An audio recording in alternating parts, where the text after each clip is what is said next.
Carson. Hello to the Hartsons. Hello, it's Saturday Fantasy Baseball. Yes, we talk fantasy all year long, not football, not hockey. We used to talk both of those. Now we just do baseball every day of the year. You can catch us here live every day of the week, 9 a.m. Lenny Melnick, fantasysports.com/live. Lenny does a show Monday through Friday at 9 a.m. I do Saturday baseball at 9 a.m. And we do Lady of the Legend on Sunday at 9 a.m. Now, Leonard, should I yell at you like you yell at me when I interrupt you? Yeah, sound is good. You punk. Lenny likes to get on my case live on air. And he says the sound is good. And we will take him at his word, and we won't yell at him, even though he yells at me. All right, you're supposed to type in the chat room, Leonard, when the sound is good. You're supposed to tell the people so they can refresh. And great, everybody's here. So far, so good. We got Mitchell Hartson. Great to see you, Mitchell. We have Jared Powell from Cape Cod joins us once again. Great to see you, Jared. He's rooting for the Arizona Diamondbacks, and that's a good team. I think all the teams are good to root for right now. You got a couple of underdogs in the Diamondbacks and the Rangers. Malpal is here. Great to see you. Danny and Penny making the coffee. Good woman. Chris and Debbie Gallo, although Debbie is taking care of the 2 grandchildren right now, so he said it's been a hectic week. Cheers to the women behind the men. That's what I'll say here, because there is no such thing as a good man without a good woman. Tina, hopefully you're listening in if you're awake yet. Don't blame you if you're sleeping in, but Malpal and Tina, 2 of our greatest friends, about as far as you can get from each other. He's all the way down in San Diego. We're on Long Island, New York. You couldn't even get further apart than us, but they really have become 2 of our greatest friends over the years. Chris Gallo, Danny Fuller, everybody, let's get started. We're going to SM King Turd. Oh, yes, Chris Gallo admits that he married up. I think most of the men in the chat room will admit that they married up. Tommy Johnson. And Tommy Johnson, welcome aboard, my friends. Thank you so much for joining us on this wonderful Saturday morning. Merrill and Mitchell. That means the Hartsons are together. The 2 twin Hartson boys. Thanks for joining us. Okay, today is going to be a hummer and a dinger. We're going to talk... Leonard, do you have a problem today? Hummer and a dinger. A hummer and a dinger. I got that from you. I know you did. Most of my sayings I got from you. Today he was trying to tell me that there's no such thing as good grief. He's probably right, but I like saying it. Anyway, let's get going. So here's the thing. There was a big old brawl last night. A fun... Not a big old brawl. There wasn't even any punches thrown, really. But it's an interesting situation that happened in over there at Texas Rangers at Globe Field. Globe Life? I think it's Globe Life. Anyway, I'm rooting for the Rangers. If Leonard Donaldson would come to the chat, he's our biggest Houston Astros fan. But you just can never, ever count the Astros out, not till the very last pitch of the very 9th inning, and you cannot count this team out because they are masterful in the playoffs. I was reading something like this is Altuve's 100 and something postseason game, okay? That means that the Astros have gone to the playoffs nearly every year that Altuve's been in baseball. Charlie Brown, good grief. They also say it a lot on The Waltons, which is Lenny and my favorite show. We watch The Waltons every day at 3 p.m. We actually tape it because it comes on at noon. But my mom is over there in Seattle, Washington, so she's watching it live. We're watching it on DVR. And every day from 3 to 4, we have family time, and we watch The Waltons together. So I think I probably got it from The Waltons. Donaldson is here. Leonard Donaldson, I was wondering if you were going to miss today's broadcast since you are a big Astros fan. And one thing that he pointed out, I will say this, after the couple of wins that they had, that Texas beat the Astros at home, Astros were at home, Leonard pointed out that The Astros are not to be messed with on the road, and boy, was he right. So let's talk about the Nuggets. Ticket prices for the Diamondbacks and the Phillies, they've spiked 24% after the Diamondbacks won Game 3. Now, the hottest ticket for Diamondbacks home games since 2012, the average ticket price of $145 according to Vivid Seats. Now, think about this.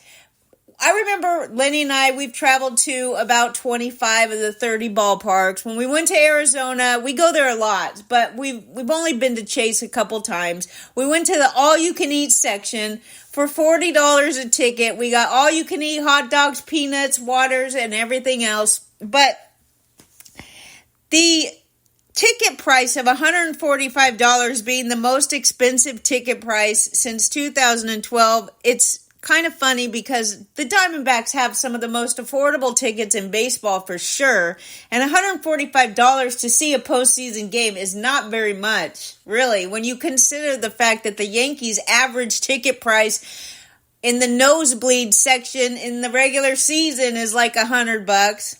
So, all right, let's go then.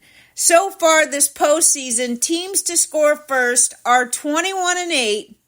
The teams to out-homer their opponents are 17-3.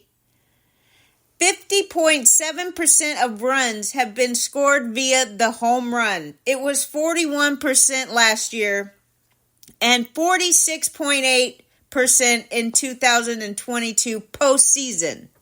It was 41% in 23 regular season and 46.8% in 22 postseason. Can I try to read my tidbits properly here? We love Bruce Bochy. Right, King Turd. Right, I agree with you. This American League Championship Series is just the fourth postseason series that featured 0 leads at any point by the home team through the first 4 games of the series. None have extended to 5 such games, and as you know, that was broken yesterday by the Texas Rangers, who did lead the game until the 9th inning, which was such a disaster and a bummer.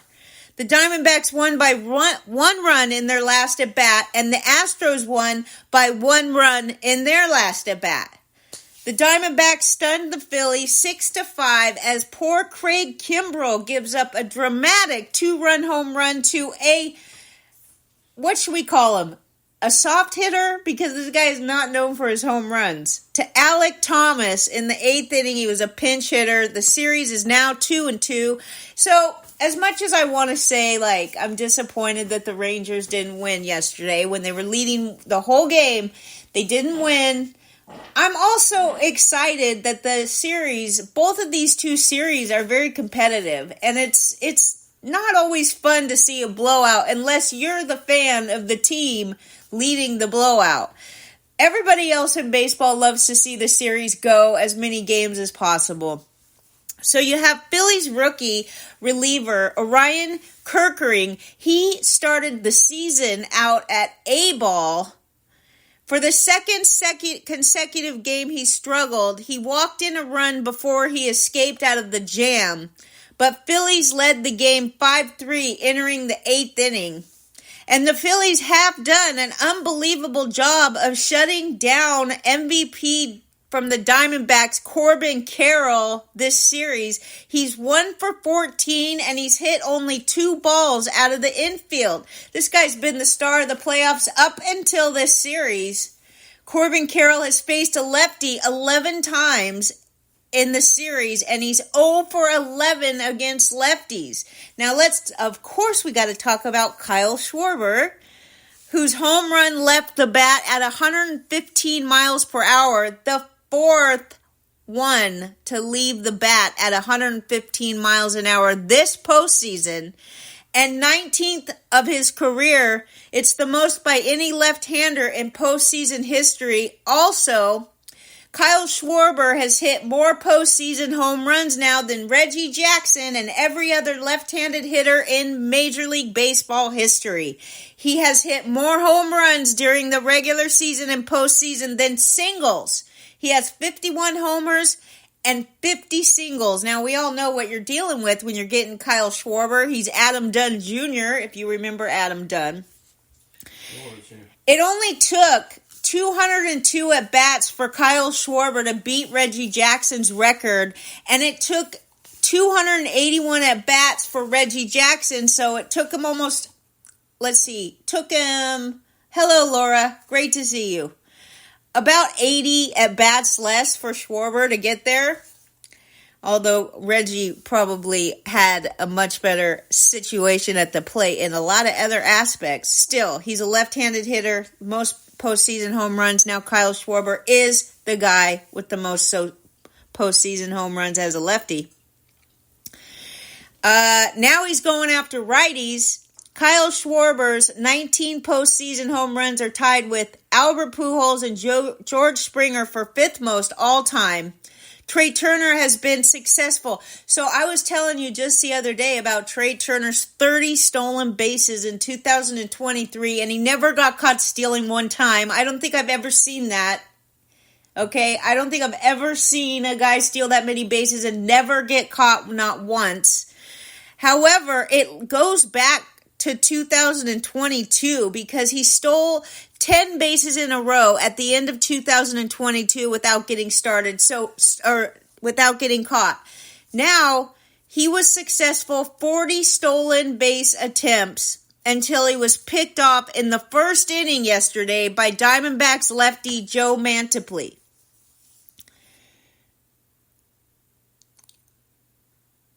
SM King Turd is real annoyed. He says that if his team, the Texas Rangers, are down tomorrow, he wants Aroldis Chapman to come out there and go after Yordan Alvarez 100 plus miles per hour, pain. It was an accident and not intentional. Do you think it was intentional? SM King Turd says it's hard not to be pissed. Our guy gets clearly retaliated against and he gets tossed. Such weak BS. He wants blood. Yeah, well, you don't want King Turd, okay, attacking. You just don't want to get on King Turd's bad side, right? Okay, here's the deal. We're going to talk about that situation. I'll tell you my 2 cents. SM King Turd says it was 100% intentional. And like I said, we're definitely going to get into that when we do the game recap. Okay, the Phillies in their first 9 games this postseason, only 6 batters went to the plate with their team trailing. The Phillies in the last 2 innings, 7 batters went to the plate with their team trailing. Diamondbacks still have Ketel Marte, who's been the highlight so far. I guess not now, since they're winning games now, but Ketel Marte, 7 for 15 this postseason, batting .467. The rest of the Diamondbacks lineup was 10 for 80 with a .125 batting average. Now, we talked about Alek Thomas, who's the 9th player in MLB history with a game-tying pinch hit home run in the 8th inning or later of a playoff game. He's 23 years old and the youngest of any player to do it. The home run from Alek Thomas, the Diamondbacks now have 10 home runs from players aged 23 or younger this postseason. I want to know where the Texas Rangers stand there because they certainly have some hitters under 23. It's the second most in a single postseason all time. There were 11 by the 2015 Cubbies. Rotorius, great to see you. Mitchell and Merrill, of course. Yes, King Turd's so mad he can't see straight, and he's not even a player. The Diamondbacks are the first team to win consecutive postseason games when trailing in the 7th inning or later in each since the 2015 Royals did it in World Series Game 4 and 5. It was the 15th time a team had such a streak in a postseason. No team has done so in 3 straight. The Phillies crammed a lot of mistakes into 1 inning. An E5 on Alec Bohm Christopher Sanchez, the pitcher, for getting the outs, okay, the number of outs, and JT Realmuto passed ball, capped by Sanchez allowing an RBI single to a guy who hasn't driven in a run since September 20th and was 0 for the postseason. Best ERA in postseason history with a minimum of 5 starts. You got Ranger Suarez topping the list. Seriously, he has a better ERA in postseason history than Sandy Koufax or Christy Mathewson. Ranger Suarez, .94 ERA. Now, this is a minimum of 5 starts. And when I look at this, I have to think to myself that Ranger Suarez probably only made 5 starts and his ERA is .94, while Sandy Koufax and Christy Mathewson probably started a lot more postseason games, which leaves their ERA room to go higher. But still, as of right now, with the minimum of 5 starts, Ranger Suarez has the best ERA in postseason history.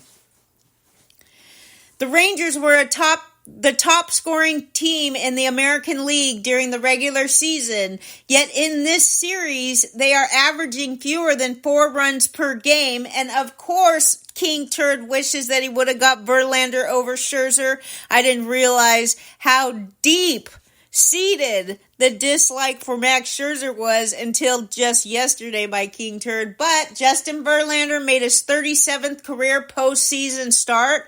Only Andy Pettitte has more starts in the postseason. He has 44, so we'll see what happens here. Justin Verlander at 37. Now, Adolis Garcia, go-ahead home run, the 32nd postseason home run allowed by Justin Verlander. That's the most in MLB history. It also marks the first time either team led at home this series.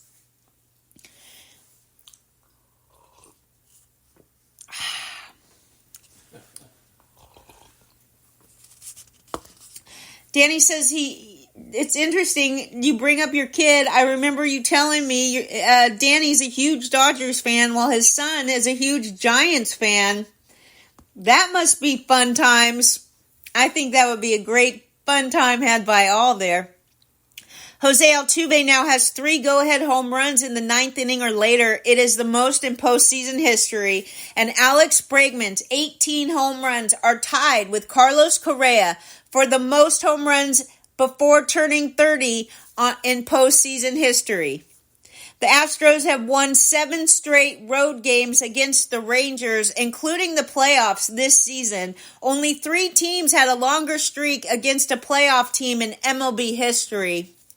Now, the Rangers have recorded multiple runs, multiple extra base hits, and multiple walks in each of their last 12 playoff games, dating back to 2016. It's the longest such streak in MLB postseason history. Now, let's talk about the games.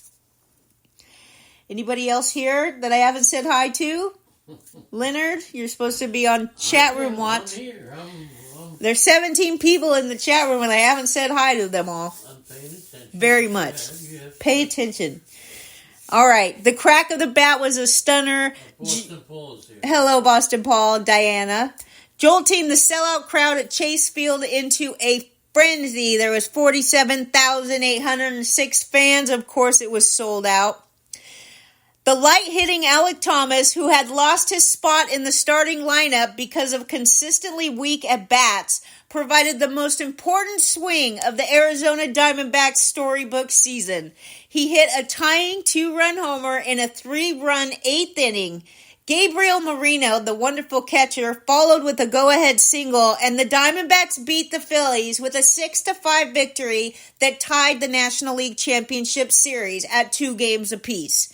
Arizona trailed 5-2 before Orion Kerkering's bases-loaded walk to Christian Walker with 2 outs in the 7th. But Lourdes Gurriel Jr., he's doing so good. I just love this kid. Don't even try to snake him for me in drafts because I'll get him. I hope his value is still good. And one of the best things about Lourdes Gurriel Jr. was the fact that nobody else liked him but me. So I could get him so cheap.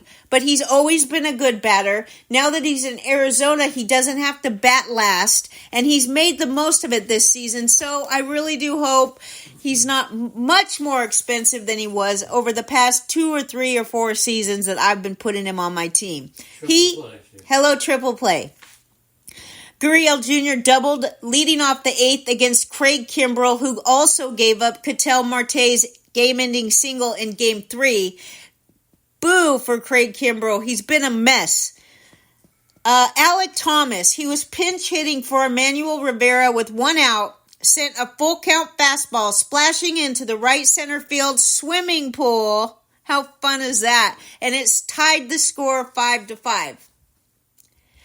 Marte singled with 2 outs. Corbin Carroll was hit by a pitch, and Jose Alvarado relieved. Moreno laced a single to left center to drive in the go-ahead run. Kyle Schwarber hit a homer in the 4th inning, sparked Philadelphia's comeback from a 2-0 deficit. But Schwarber also doubled with 2 outs in the 9th inning off Paul Sewald, Arizona's 8th pitcher. It was a freaking bullpen game yesterday. Sewald struck out Trey Turner for his 5th save of the postseason. Schwarber's homer was his 4th of this postseason and the 19th of his postseason career. We told you he passed Reggie Jackson for the most home runs among left-handed batters in the postseason.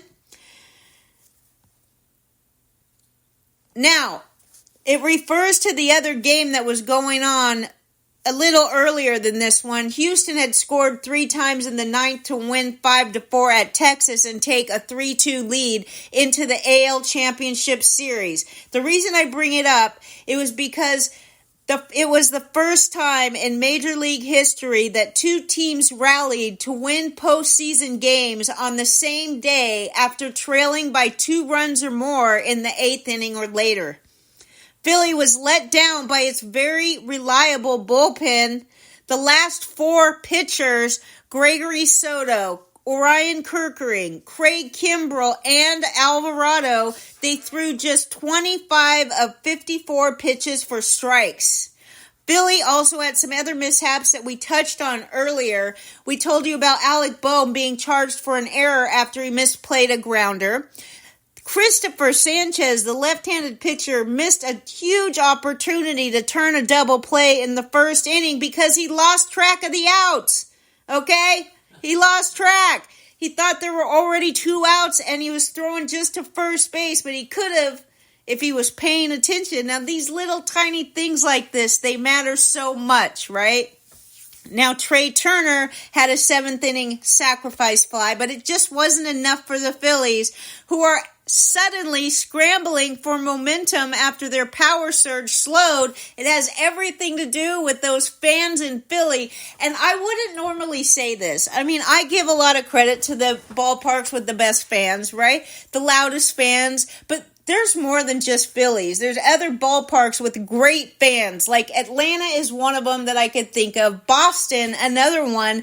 These 2 teams, and of course the Yankees. I mean, you can't say that the Phillies have the loudest park, but maybe they do. But do you remember when Trey Turner was having such an unbelievably slow start to the season?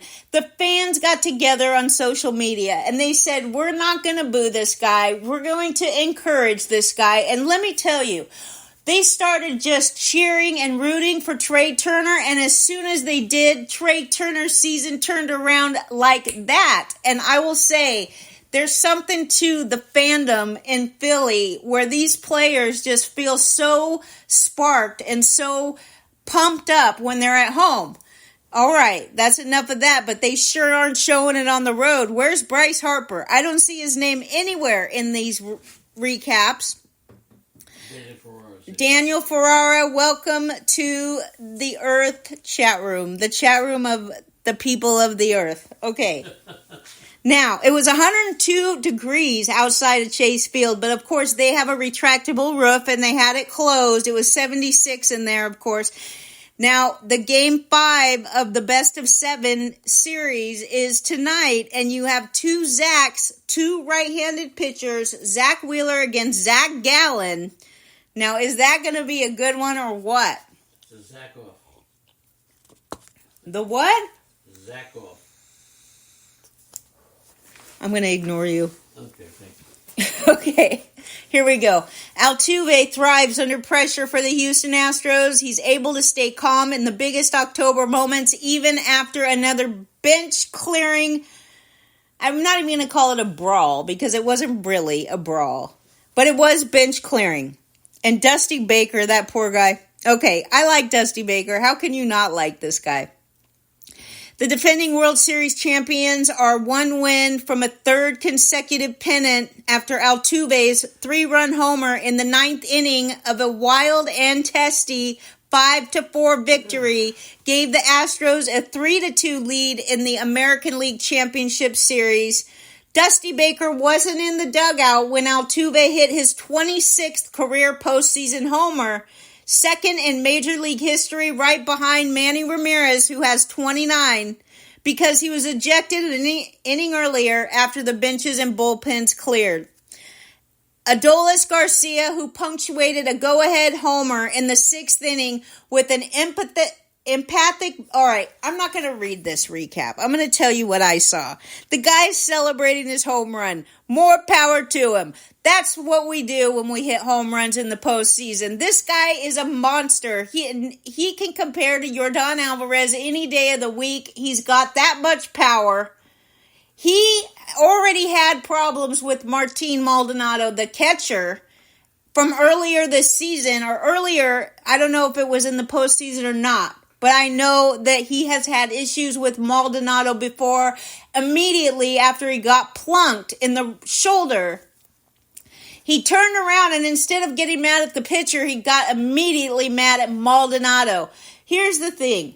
When you hit a home run in the postseason and your team is up and you're at home and you go ahead and run slow around the bases, more power to you. I could care less. I'm really pleased when these guys are pumped up and happy, and they have every right to express their excitement and run around the bases slower. I've been feeling like this since Big Papi used to do it. And of course, I was a Red Sox fan then, so I had no problem with it. But many people who were not Red Sox fans used to get very annoyed at Big Papi because he used to run the bases so slow, he might as well be walking. It's like that walk jog that you do. But in the postseason, I mean, come on.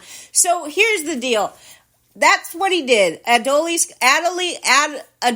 Garcia. I can't pronounce his first name, so I'm just going to call him Garcia, okay? He crushes a ball. He flips his bat. He jogs around the bases. Of course, the Houston Astros are pissed off at that. But here's the situation. The very next time he comes up to bat, Brian Abreu, who throws the ball super hard, probably 96 miles an hour, I think is what I heard, plunks him right in the shoulder, never even close to going over the plate for a strike. Dusty Baker swears that, a ball is going to get away from you, especially when you throw that hard. Every once in a while, a ball is going to get away from a pitcher, and it doesn't matter if you're a Hall of Famer, it doesn't matter if you're the best, the worst, whatever. Sometimes the ball will get away from you. I definitely think that it was just, if it wasn't on purpose, it was extremely coincidental timing. And if you're like me, you don't believe in that many coincidences in the world. But here's the thing. Why would Brian Abreu plunk this guy in the shoulder with no outs, a runner on first, and down 2 runs in the playoffs? I mean, you would have to just be so overwhelmed by your emotions to take it out on Garcia before you consider the situation that you're in. You got a runner on first already. Now you hit the guy. Now you have runners on first and second with no outs, and you're down by 2 runs in the playoff game series. I can't imagine any justification for Brian Abreu to intentionally throw at this hitter. It is a coincidence. I don't know. I mean, SM King Turd, a Texas Ranger fan, okay, is 100% certain that he threw on purpose. Now, the umpires agree with you because they they threw Brian Abreu out of the game. And Dusty Baker, of course, doing what any good manager would do, comes out and he's pissed off and he is letting the umpires know exactly how mad he is and how can you prove intent, right? How can you prove that this pitcher intentionally threw at him? Well, he got kicked out of the game. Dusty Baker got kicked out of the game, and it gave everybody a chance to get off their ass and get out of the dugout because both benches came out, and it was exciting. So, Bull Dinky and Poppycock, right? Right, Danny Fuller? And of course, I already know how Boston Paul feels. If he was a pitcher, he'd plunk him too. It makes no sense why you would plunk somebody just for flipping their bat and running slow around the bases. I mean, I can't even tell you how annoying that is to me. That you're so against any kind of celebration by a player that you would literally go out there, throw your game away because you're too emotionally screwed up that you can't figure out the situation that you're in, and you choose to allow your emotions to get the best of you. I mean, if he ever admitted that he did that on purpose, do you think that he would be out there pitching in major league games? The mound presence in that situation has to be so ridiculously bad that you would choose. And I don't know if he did it on purpose, but to sit there and say that you would plunk him too, it just tells me that you just, put your emotions aside, play the game, ignore a guy if he hits a home run. Are you that pissed off that he hit a home run off you? Maybe if you get that worked up, you should just stop allowing home runs to be hit. I just feel like that's crazy. And I absolutely think with baseball that if you hit a home run, you have every right to jog around the bases, especially if you are at home in a postseason game. And if the Astros can't hang with that, then see you later, okay? See ya later. No punches were thrown. The teams grabbed hold of each other near home plate. The game was delayed 12 minutes, and that's what pissed Bochy off the most. He said, the thing that bothered me the most was just how long it took, right? It was just wasting time, and there is a such thing as, a pace of game, and when it gets cut off, everybody's all worked up. Either way, after the game, the umpire crew chief, James Hoyle, told a pool reporter that Abreu was ejected for throwing with intent and Garcia was tossed because he was the aggressor. Rangers closer Jose Leclerc gave up a single to pinch hitter Yanier Diaz to open the Houston ninth and walk pitch hitter Jonathan Singleton at the bottom of the lineup. Now, Altuve, I told you earlier, he was playing in his 101st postseason game for Houston, so we're not... The point is, you can't count these guys out. They are postseason monsters. The visiting team has won every game in the first postseason matchup between Texas rivals after the Astros won 3 in a row at Arlington.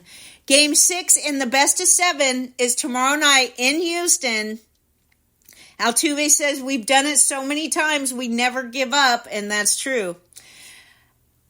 Garcia connected off 3-time Cy Young Award winner Justin Verlander. Okay, so it was off Justin Verlander, not Brian Abreu. So why is Brian Abreu so pissed off? Why is he mad? Why is he throwing at him? If he didn't give up the home run, maybe he's whatever. Clearly. Now, I'm not saying for sure it was intentional. I don't know that for sure. It just seems weird that he does that. Everybody's annoyed by it. And then the very next time he gets up there, he's plunked. And Brian Abreu does throw very hard, so there is a chance he lost it. But either way, the Astros are 40-45 this year at Minute Maid Park, including 1-3 in the postseason. They are 5-0 on the road and have won 19 of their past 22 games away from home overall.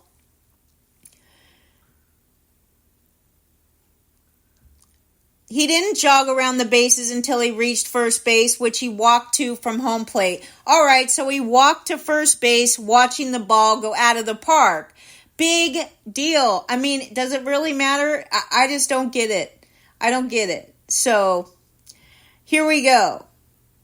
So, yeah, Boston Paul, you're in a hole because you're going to plunk a guy. You don't pump your fist when you strike someone out. I don't get how anybody could be annoyed at anybody celebrating in sports when they do something great. I mean, honestly, are we going to really argue over whether or not Garcia walked or ran to first base or how fast he jogged around the bases. I mean, you're pissed off because this guy hit a home run. He's at home in front of the home crowd that's probably screaming in happiness. And I just think it's such bad sportsmanship to get all annoyed when another team does something great and celebrates it. But look, I respect your opinion too. I'm only arguing with you because you know me. I like to argue. I like to get my opinion out. But I respect everybody. I mean, I respect Boston Paul for his opinion, but I just don't see how you can enjoy sport if you don't want anybody to celebrate when they do something good. And it's usually the team opposite of the team, like, if you're a Texas Rangers fan, you're loving that this guy flipped his bat. And it excites you when he jogs around the bases and you're cheering with all your friends. If you're a Houston Astros fan, you're pissed off at this guy. It's always like that. I remember at a time when the Padres, they were all pissed off because someone was celebrating. The Padres fans were pissed off that another team was celebrating, but that team's fans loved it. So I just think that it depends on which team you're rooting for, how much you hate, the celebrating. Anyways, Garcia is a Cuban slugger known as El Bombi. He took a couple of slow steps out of the batter's box, okay, and then it was about halfway down the baseline when the ball landed in the first row seats, a few feet beyond the left center wall. It was also his fourth homer this postseason. But that go-ahead shot in the 42nd inning of this series was the first time the home team took the lead at any point through the first 5 games. Also, Jose Abreu helped his team out. Houston took a 2-1 lead in the 6th when Jose Abreu reached out to hit a 79-mile-an-hour curveball from starter Jordan Montgomery, and the sharply hit ball took a tough hop off Seager at shortstop for an RBI single. Verlander retired 13 of his first 15 batters in his 21st postseason start for Houston until Lowe went the opposite way for a 380-foot homer to left field. The 40-year-old right-hander Verlander allowed 4 runs and 6 hits over 5 2/3. All right, now up next for the Texas teams, you have Eovaldi, who don't even question him in the postseason. This guy's a master class in the postseason. He's going up against Framber Valdez in Game 6. It's the same matchup as Game 2 when the Rangers won 5-4 and Eovaldi struck out 9 and allowed 3 runs in 6 innings. Valdez had 6 strikeouts in 2 2/3 innings, but he allowed 5 runs with 4 of them earned. Today on MLB, they were talking about this situation, and you had Dan Plesac and Cliff Floyd, who is Dan a pitcher, Cliff a hitter.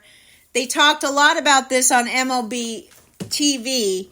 But basically, the whole thing is they couldn't figure out why anybody would intentionally plunk this hitter. Dan Plesac swears that this was not intentional because why? Why would he do it? The only reason that is justifiable is that his emotions got the better of him and he decided to put them above winning this ball game. That's the only excuse for it. Zach Wheeler against Zach Gallen tonight. Now, here's the deal. You have only Arizona Diamondbacks hitters off of Zach Wheeler. Only one hitter has hit a home run off of this guy, and it's Perdomo, who's batting .500 off of Wheeler. So watch out for Geraldo Perdomo. Also, we're just talking about postseason numbers here, how these players have done in the postseason. Corbin Carroll in 3 at-bats is batting .333, but no home runs and no RBIs. And I will tell you, Arizona did not do well against Zach Wheeler last time when they were over in Philly. Now, the Philadelphia hitters, of course, are going to be much better against Gallen because the Phillies just crushed the Diamondbacks in the first few games of the series. You do have Castellanos against Gallen, who's got 1 home run and 3 at-bats, a .333 batting average. Bryce Harper in 2 at-bats. He hit 1 home run with 2 RBIs. And I'm taking, you know what? I'm scared to take Gallen tonight, okay? I'm scared to take Gallen tonight, but Mitch says there's a difference between a player walking and trotting, so he feels that, he walked halfway to first base. If he was trotting, it's okay. Walking is not okay. So there is a red line there where we all have our personal opinion. Boston Paul puts up a note that says the Red Sox will interview Thad Levine for their head of baseball operations opening. The Red Sox have so many problems and so many issues that they need to address. Didn't mean to post that. It's okay. We're you can't leave, Boston Paul. I hope you're not feeling like I'm picking on you. I hope you're not. I wouldn't do the out-downs. Just leave the out-downs. Lenny says I should stop here. We do have player options for 2024. Also, team options and other options.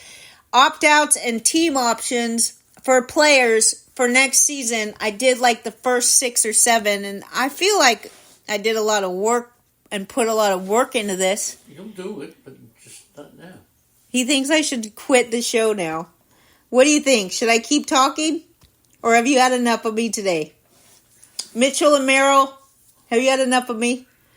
Danny Fuller, Penny, are you there?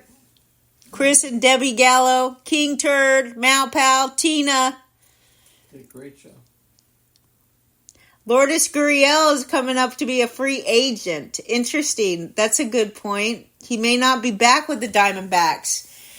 Mitch says to keep talking. Do what you want. Oh, Danny says if I stop, he's not coming to Lady and the Legend tomorrow. All right, keep going. All right. Keep going. 10 more minutes. Let's talk.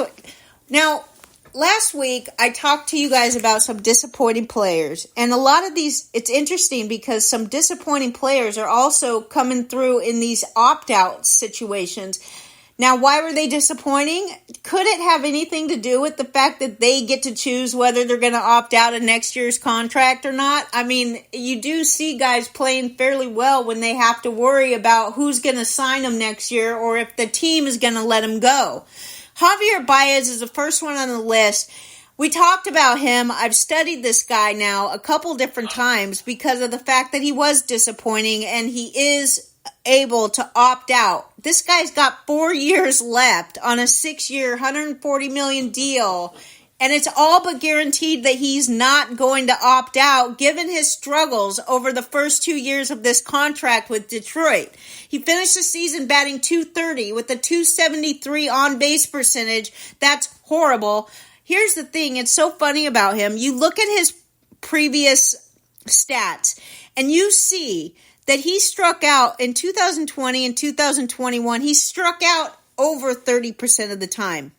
He was still batting like .260 then. It was so strange because I never even noticed that he was striking out so much. But this past season, in 2023, now I'm not trying to tell you that Javi Baez is going to have all of his stuff back next year and everything's going to be great. He's got 4 years left on this contract, so it really doesn't matter if he plays well or not. The positives about this guy is that his draft cost is going to be so cheap. He's only going to turn 31 in December. He had the lowest strikeout rate of his career in 2023, and while the numbers didn't show it, the fact that he's striking out less is a great thing. His contact rate was higher than it had been ever. So between his contact rate and his strikeout rate, they were the best of his career. Also, here's what happened. He's hitting fly balls just as much as he was before, but his home run to fly ball ratio went from 12.3 to 7.3. That's a pretty decent sized drop. When he was playing in Chicago, his home run to fly ball rate was 28%, and now it's 7%. So does this have anything to do with the ballpark? because his launch angle, like I said, he's hitting more fly balls, okay? He's hitting more fly balls. But his launch angle is right on par with what it's been. And also his exit velocity. So it's not like he's hitting the ball soft. He's got an 88 mile an hour average exit velocity, which is right in line with what it was back when he was with the Mets and the Cubbies. His max exit velocity was higher than it has been in the last couple seasons. His barrels, they went from 13.4% in Chicago. Now they're at 5% of the time he's hitting barrels. I still think, not because he's great, not because he's going to do what he's done in Chicago when they named a street after him, Javi Baez Way. I don't think he's that. But that was when he was being drafted as like the first, second, third shortstop off the board. I don't think he's bad for a middle infielder. He's going to get a job every single day. He's definitely not opting out of this contract. And so, not as your starting shortstop, maybe as a backup. He only plays shortstop now, so that's the only place he qualifies at. So he could qualify at your middle infield spot. But you're going to get him so late in drafts. Just don't forget that he's still an okay player he's only 31. Josh Bell's the next guy. He was also known as a disappointment.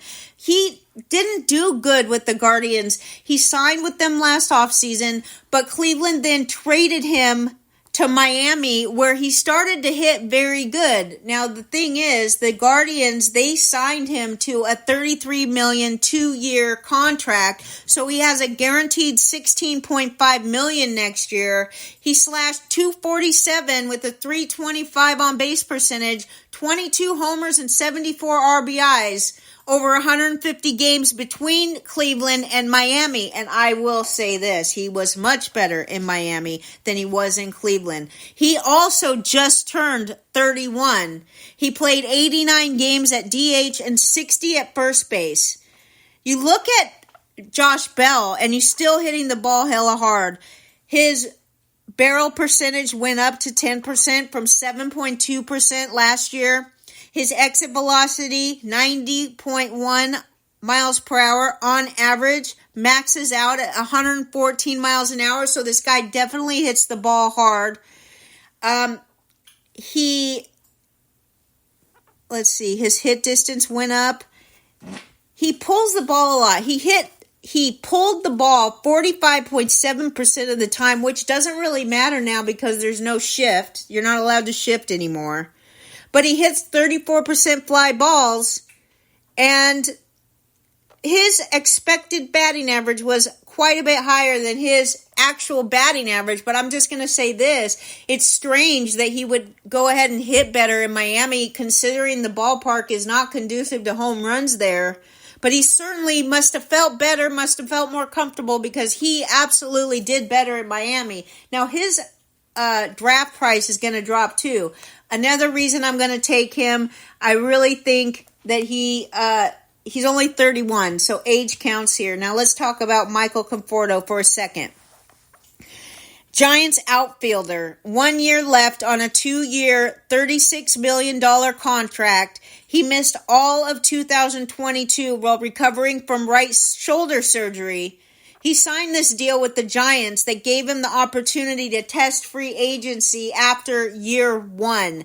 Guaranteed $18 million in 2024. He's only 30. He'll be 31 in March. Another 30-year-old here. He's absolutely unlikely to opt out because he's guaranteed $18 million. 15 homers and a .718 OPS over 125 games this past season. 406 at-bats, 125 games in 2021. Missed all of 22. 406 at-bats in 125 games in 2023. This guy has always been better in on-base percentage leagues than he is in average leagues. A lot better. That's because he takes walks. He bats towards the top of the lineup still. He batted 2, 3, 4, 5, and 6, so you don't have to worry about this guy being buried at the bottom. He can hit to all the fields. He's starting left fielder on the depth chart, so unless the San Francisco Giants do anything to address that spot, he will be starting left fielder next year. His launch angle is great, 12%, but he still hits 45% ground balls and 38% fly balls. He hits like a minuscule amount of line drives. What do you guys think about not Andrew Heaney, he's next. I'm talking about Michael Conforto, who psyched us out, or at least psyched me out a while back when I thought he was actually going to hit 322 with a 412 on base percentage for the Mets. And he never did that. That's clearly the outlier here. He finished the season with 15 homers, 58 runs, and 58 RBIs in 406 at-bats. Not too bad, right? Not too bad. Tito Luna, great to see you. Good morning to you, friend. And Jeter, I want to just do this last one and then we can call it a day. What about Andrew Heaney? What an interesting guy, right? I think this guy's postseason performances are going to affect his next year's going rate substantially. Rangers pitcher, 1 year left on a 2-year, $25 million deal. He did take a step back this year, no doubt, because in 2022, he recorded a 3.10 ERA, a 109 whip. The best thing about Andrew Heaney was his 13.6 per 9 strikeouts, okay? And his strikeout to walk ratio was 5.79 in 72 and 2/3 innings when he pitched for the Dodgers. He's a lefty, you know. This year, he finished the season with a 4.15 ERA, a 1.38 whip, and still 9.2 strikeouts per 9 innings. But only a 2.52 strikeout to walk ratio, over 147 in the 3rd innings in his first year with the Rangers. I noticed that he had a pretty steep increase in innings pitched between the 2 seasons. Last year, I'm not talking about between last year and this year. I'm talking about between 2021 and 2022 when he pitched so good for the Dodgers. He pitched like twice the amount of innings that we're used to from him. And of course, you can't forget about the Verducci effect. And Verducci likes to say that if you increase your innings too many in one season, that you run the risk of hurting yourself. Was he hurt? I don't know. He's still guaranteed $13 million. Will he take $13 million, or could he go and say, I'm not going to opt out. I am going to opt out, and I'm not going to take this $13 million because I think I could get paid a multi-year deal. And that's why I think that these postseason performances of Andrew Heaney are going to count towards whether or not he's going to opt out. He only pitched 0.2 innings, which means he faced 7 batters. He threw 22 pitches, and 12 of them were strikes. He only walked 1, but he earned 3 runs in 0.2 innings pitched, which means he got 2 outs. And it took him 7 batters. He never made it out of the inning, and it was very disappointing for Andrew Heaney. Now, I wonder what you guys think about Heaney. Will he opt out of this $13 million guaranteed? He rolls with a 92.6 average fastball. His FIP was actually worse than his ERA, and his ERA was bad enough, but his FIP was worse. He really needs to get his strikeout percentage back up there, or he cannot compete as a good pitcher in a starting rotation. He could be like number 4 or 5. But unless he gets that strikeout percentage back up to what it should be, what we've seen from him overall, I mean, in his career, his strikeouts per 9 are 9.6, and that includes a couple seasons where they were like 11 and 10. This year they were still over 9, but his walks, they rose. Now, whether or not that comes from the fact that he's pitching in Texas now, he's in a different ballpark than he was with the Dodgers and the Angels. He walked 3.67 batters per 9, when his career walks per 9 are less than 3. That's it.